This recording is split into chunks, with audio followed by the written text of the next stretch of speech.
भेदू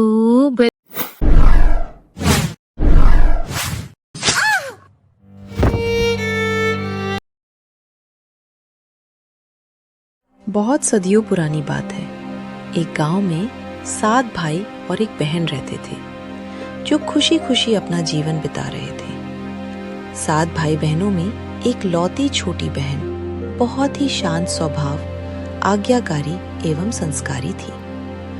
सातों भाइयों में सबसे बड़े भाई का विवाह हो चुका था। सातों भाइयों में सबसे छोटा भाई एक आंख से अंधा था। छोटे भाई के दिल में अपनी इकलौती बहन के लिए बड़ा प्यार एवं लगाव था।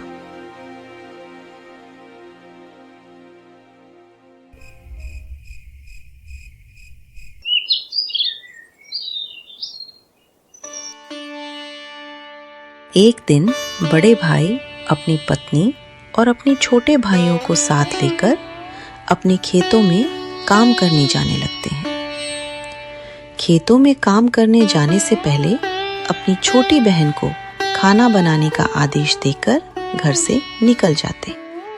बहन, हम सभी भाइयों और तुम्हारी भाभी खेतों में काम करने जा रहे हैं। तुम घर पे रह के खाना बना देना।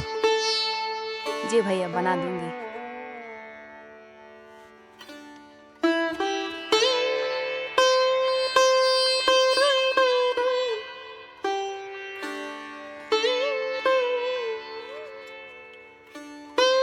बहन अकेले घर पर खुशी खुशी सबके लिए खाना बनाने के लिए सोचने लगती है कि आज खाने में क्या बनाऊं। भैया खाना बनाने को बोल रखे हैं। ऐसा करती हूँ, जंगल से साग तोड़ के लाती हूँ और आज साग की सब्जी बनाऊंगी।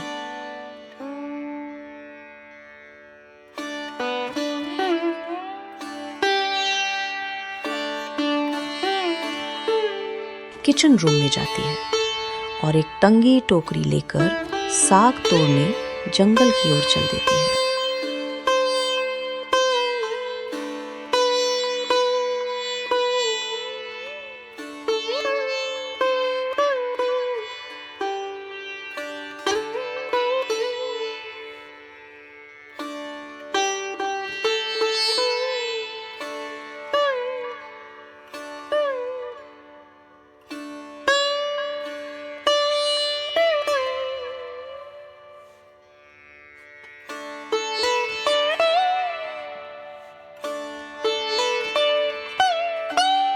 जंगल से साग तोड़ कर लाती है। बहन बड़े प्यार से साग की सब्जी बनाने के लिए बैठी से साग काटने लगती है। इसी दौरान वह अपनी उंगली काट बैठती है और रक्त की एक तेज धार निकलने लगती है, जिससे उसका पूरा हाथ खून खून हो जाता है। तब बहन सोचने लगती है, अगर घर के दीवार में खून पोंछूंगी तो भैया देख लेंगे और चिंता करेंगे, और कपड़े में पोंछूंगी तो भाभी खून लगा कपड़ा देखकर महामारी समझेगी और खाना नहीं खाएगी। ऐसा करती हूँ, सारा खून साग में ही पोंछ देती हूँ।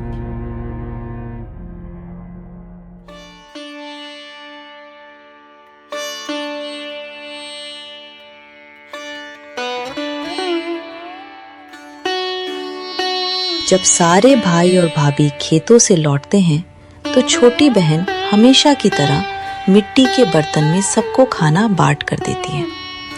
सभी एक साथ खाना खाने लगते हैं और साग की सब्जी खाकर बड़े भाई कहते हैं, बहन, तुम्हारे हाथ की बनाई ये सब्जी हमने कई बार खा चुके हैं, लेकिन आज की बात तो अलग है। आज का सब्जी बहुत ही स्वादिष्ट है। बताओ बहन, क्या मिला के बनाई है? पहले तो बहन डर से सहम जाती है कि कहीं भाइयों को उंगली कटने की बात पता ना चल जाए। फिर वो सोचकर कहती है, कुछ नहीं भैया, जैसे हमेशा बनाती हूँ वैसा ही बनाई हूँ। सभी भाइयों ने आज तक इतनी स्वादिष्ट साग की सब्जी कभी नहीं खाए थे और पेट भर के खाना खाते हैं और खाने को खूब तारीफ करते हैं। अब अगले दिन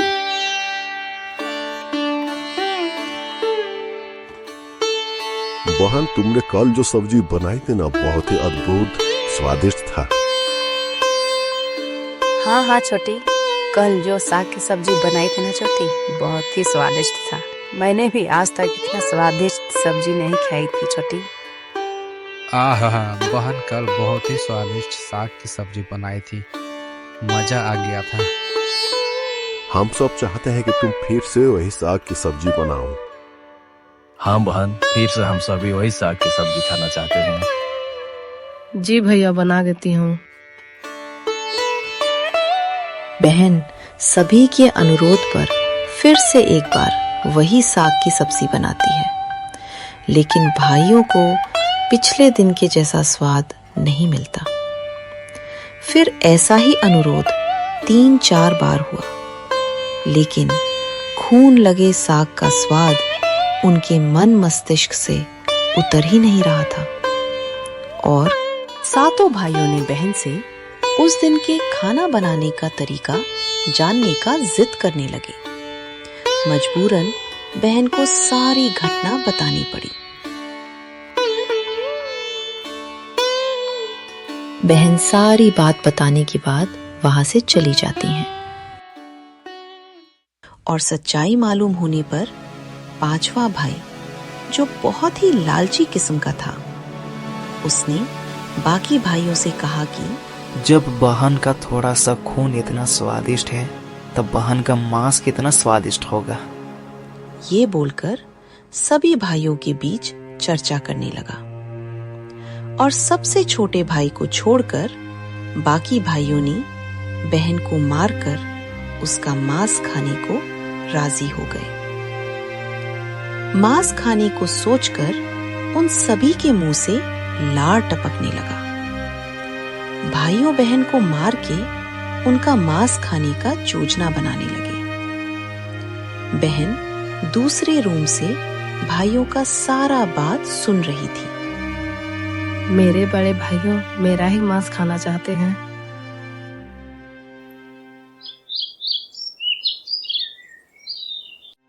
भाइयों बहन को मारने का योजना बना चुके थे और अगले दिन बहन से कहते हैं, बहन हम सभी तुम्हारे लिए एक रिश्ता देखा है।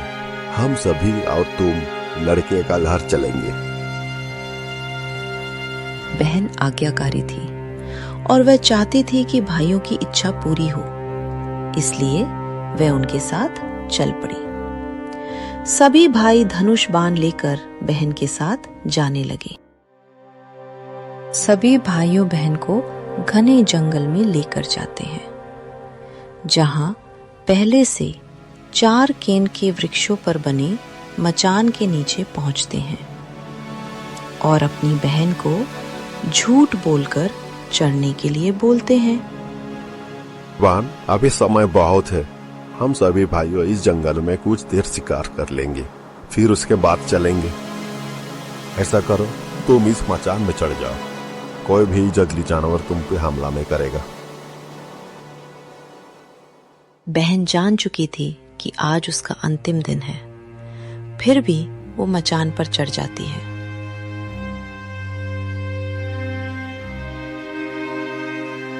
सभी भाई मचान से कुछ दूरी पर एक टोंगरी पर अपने अपने धनुष बाण लेकर पहुंचते हैं और सभी एक चट्टान पर तीर तेज करते हैं।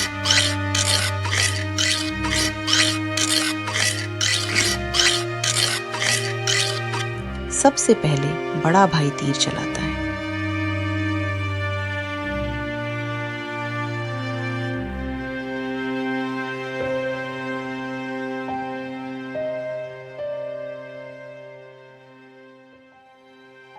बेधु बेधु दादा छाती ताई की दादा छाती ताई की। बेधु बेधु दादा छाती ताई की दादा छाती ताई की। जब बड़े भाई तीर चलाता है तो निशाना चूक जाता है। बहन के बगल से तीर गुजरता है तो बहन एक पल के लिए डर जाती है। बेधु बेधु दादा छाती ताई की दादा छाती ताई की।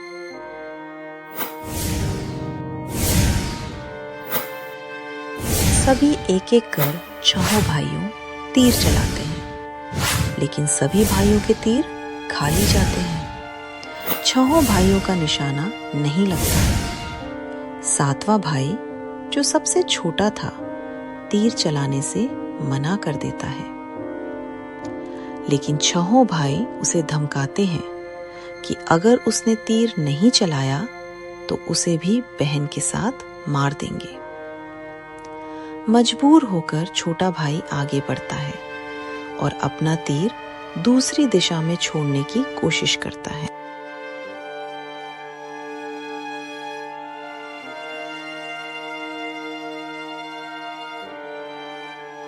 बेधु बेधु दादा छाती ताई की दादा छाती ताई की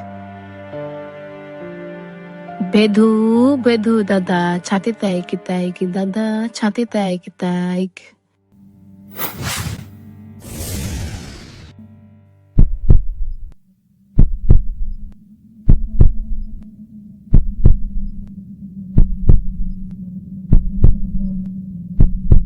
लेकिन छोटे भाई का तीर सीधे बहन के सीने में लग जाता है और उसकी आत्मा शरीर से अलग हो जाती है।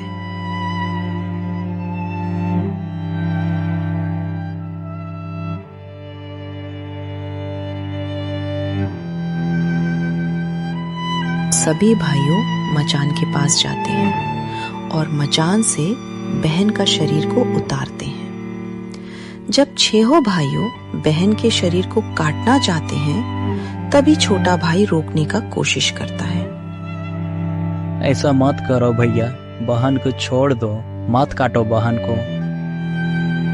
छोटा भाई यहाँ रहेगा तो काटने नहीं देगा। ऐसा करता हम इसे लकड़ी लादने के लिए भेज देता हूँ। सुन छोटे, ये रस्सी ले और जंगल से लकड़ी ले आना। और हाँ छोटे, शाम होने वाली है, जल्दी आना। छोटा भाई रस्सी लेता है और जंगल की ओर चल देता है। जंगल में जाता है और लकड़ी इकट्ठा करता है और अपनी बहन को याद करके रोने लगता है। तभी छोटे भाई को एक आवाज सुनाई देता है। क्या हुआ छोटे, तुम क्यों रो रहे हो? तभी देखता है उसके सामने एक नाग देवता छतर फैलाए खड़ा है और नाग देवता फिर से कहता है, क्या हुआ छोटे, तुम क्यों रो रहे हो? छोटे भाई ने नाग देवता को अपनी सारी बात बताता है कि कैसे उनके भाइयों ने कैसे धोखे से अपनी बहन को मरवाया। और छोटा भाई नाग देवता से कहता है, मेरे भाइयों ने 7 टुकड़े रस्सी दिए हैं जंगल से लकड़ी लाने के लिए, लेकिन सभी को जोड़ने पर भी रस्सी छोटा होगा। अगर देर से गया तो भाई लोग मारपीट करेंगे। तभी नाग देवता कहता है, छोटे तुम चिंता मत करो, जैसा मैं कहता हूँ वैसा करो। मैं लकड़ियों में लिपट जाता हूँ, तुम आराम से ले जाना। पहुँचने के बाद धीरे से जमीन पे रख देना, फिर मैं वहाँ से चला जाऊंगा। नाग देवता लकड़ी में लिपट जाता है और छोटा भाई लकड़ी उठाता है और चल देता है। पहुंचने के बाद छोटा भाई लकड़ी को धीरे से जमीन में रखता है। लकड़ी रखने के बाद नाग देवता धीरे से वहां से चला जाता है। और तो सभी बड़े भाई यह देखकर चकित रह जाते हैं कि कैसे उनका छोटा भाई रस्सी के 7 टुकड़े होने के बावजूद भी जंगल से इतना सारा लकड़ी लेकर आया। तब बड़े भाइयों अपने छोटे भाई को पानी लाने के लिए एक घड़ा में 7 छेद करके भेज देते हैं। छोटा भाई पानी लाने के लिए एक डाड़ी तालाब के पास जाता है और घड़े में पानी भरता है, लेकिन घड़े में छेद होने के कारण सारा पानी गिर जाता है और छोटा भाई वहीं बैठकर सोच सोच कर रोने लगता है कि बिना पानी के वापस जाऊंगा तो बड़े भैया लोग मारपीट करेंगे। ये सारी घटना को डाड़ी तालाब के मेंढक केकड़ा और मछली देख रहे थे और वे तीनों छोटा भाई को रोता देखकर पूछते हैं, क्यों रो रहे हो? फिर छोटा भाई उन्हें अपनी बात को विस्तार से बताता है कि कैसे अपनी बहन को बड़े भाइयों ने धोखे से मरवाया। मेरे बड़े भाइयों ने घर में 7 छेद करके पानी लाने भेजे हैं। छेद से सारा पानी गिर जा रहा है। बिना पानी के वापस जाऊंगा तो बड़े भैया लोग मारपीट करेंगे। मैं अपनी प्यारी बहन के शरीर का मांस कैसे खा सकता हूँ, और नहीं खाऊंगा तो बड़े भैया लोग मारपीट करेंगे।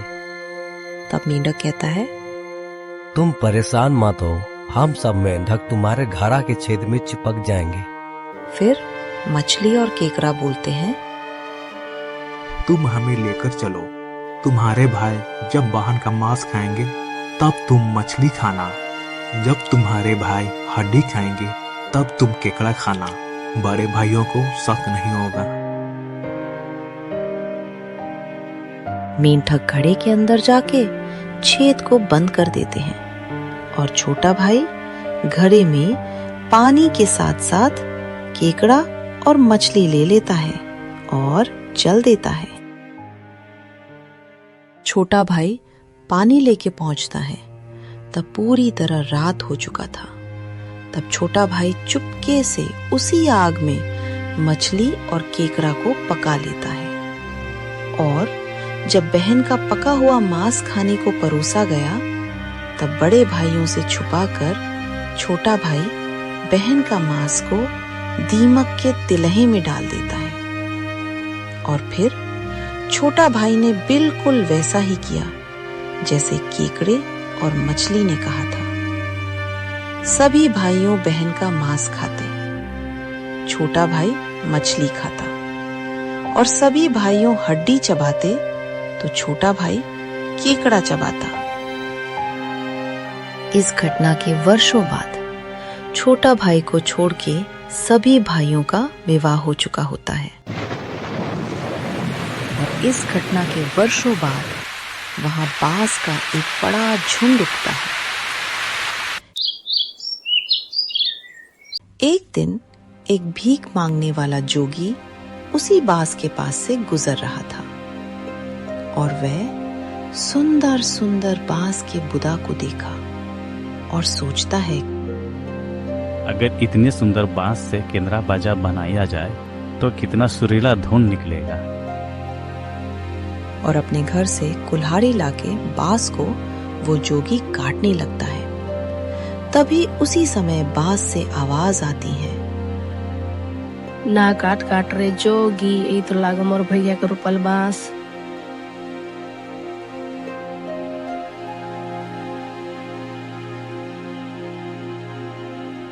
ना काट काट रे जोगी, ई तो लागो मोर भैया के रुपल बांस। जोगी फिर भी बांस को काटता है और एक मोटा बांस का टुकड़ा काट कर ले जाता है और जोगी इस बांस से एक सुंदर केंदरा बाजा बनाता है। इस केंदरा से इतनी मधुर धुन निकलती है कि जोगी जहां जहां भी इसे बजाता है, इसके ध्वनि से लोग मंत्र मुग्ध हो जाते। एक दिन जोगी घूमते घूमते बड़े भाई के घर पहुंचता है। ना बाज बाज रे केंद्रा, ई तो लागो मोर दुश्मन कर घर। जोगी जोर जोर से केंद्रा बजाना शुरू करता है, लेकिन इस बार केंद्रा का मीठा सुरीला स्वर कर्कश हो जाता है और जब भी जोगी कुछ नया धुन बजाने की कोशिश करता है, बार बार एक ही धुन निकलता है। ना बाज बाज रे केंद्रा, ई तो लागो मोर दुश्मन कर घर। ना बाज बाज रे केंद्रा, ई तो लागो मोर दुश्मन कर घर। बार बार यही धुन निकलने पर बड़ा भाई मार पीट कर जोगी को अपने घर से भगा देता है। ऐसे ही घूमते घूमते जोगी हर भाई के घर जाता है, लेकिन हर बार की भांति वही धुन बाजता है। छोटा भाई अकेला अपने घर में चुपचाप बैठा था। तभी जोगी छोटे भाई के घर की ओर आता है। जैसे ही जोगी छोटे भाई घर के आंगन में पहुंचता है, केंद्रा अपने आप खुद जोर जोर से बाजने लगता है। जोर जोर से बाज रहे केंद्रा इत लागो मोर छोट भैया कर घर। जोर जोर से बाज रहे केंद्रा इत लागो मोर छोट भैया कर घर। जोगी हैरान हो जाता है, कैसे बिना बजाए खुद बज रहा है। जोर जोर से बाज रहे केंद्रा इत लागो मोर छोट भैया कर घर। जैसे ही छोटे भाई को आवाज सुनाई देता है, कौन इतना सुंदर आवाज में गाना गा रही है? किसका आवाज है ये? बाहर जाके देखता हूँ। छोटा भाई तुरंत बाहर निकलता है और देखता है एक जोगी केंद्रा बजा रहा है।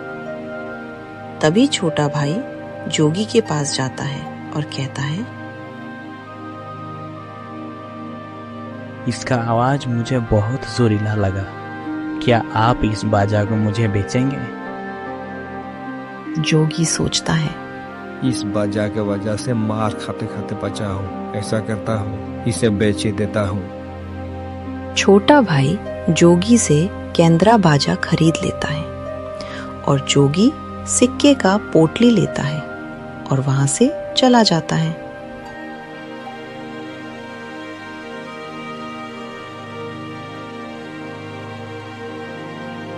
छोटा भाई घर के अंदर जाता है और केंद्रा बाजा को अच्छा से रख देता है।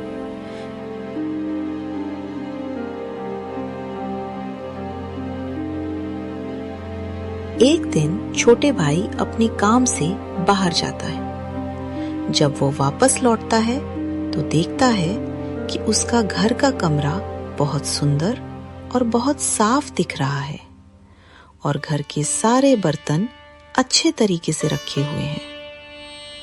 तब छोटा भाई सोचता है, जब मैं घर से निकला तो मेरा घर इतना साफ सुथरा नहीं था और दरवाजा बंद करके गया था, तो किसने किया मेरा घर का साफ सफाई?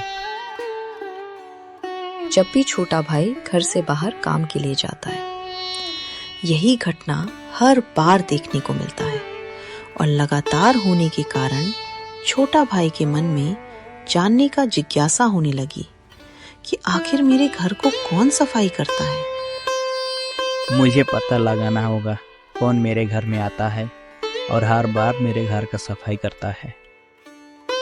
एक दिन छोटा भाई सच्चाई पता लगाने के लिए किसी काम का बहाना कर, जाता हूँ, बहुत सारा काम पड़ा है, शाम तक लौटूंगा, बोलकर निकलता है। जाता हूँ, बहुत सारा काम पड़ा है, शाम को लौटूंगा। और छोटा भाई जल्दी से वापस आकर अपने कमरे में धीरे से आकर कोने में रखे बोरी के पीछे छिप जाता है और इंतजार करने लगता है। कुछ समय के बाद छोटा भाई देखता है कि एक खूबसूरत सी लड़की केंद्रा से निकलती है।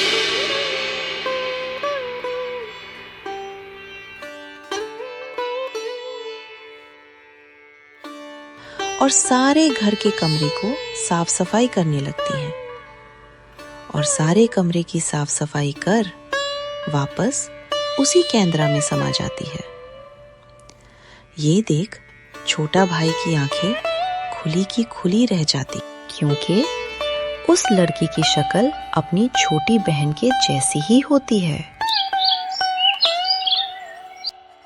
छोटा भाई अगले दिन फिर से एक बार उसी प्रकार छुप जाता है और जैसे ही वह सुंदर लड़की पूरे कमरे की साफ सफाई का काम खत्म कर वापस केंद्रा में जाने वाली होती है, तब छोटा भाई तुरंत केंद्रा को जला देता है, जिसके बाद वह लड़की हमेशा के लिए मानव रूप में परिवर्तित हो जाती है और दोनों भाई बहन खुशी खुशी अपना जीवन व्यतीत करते हैं।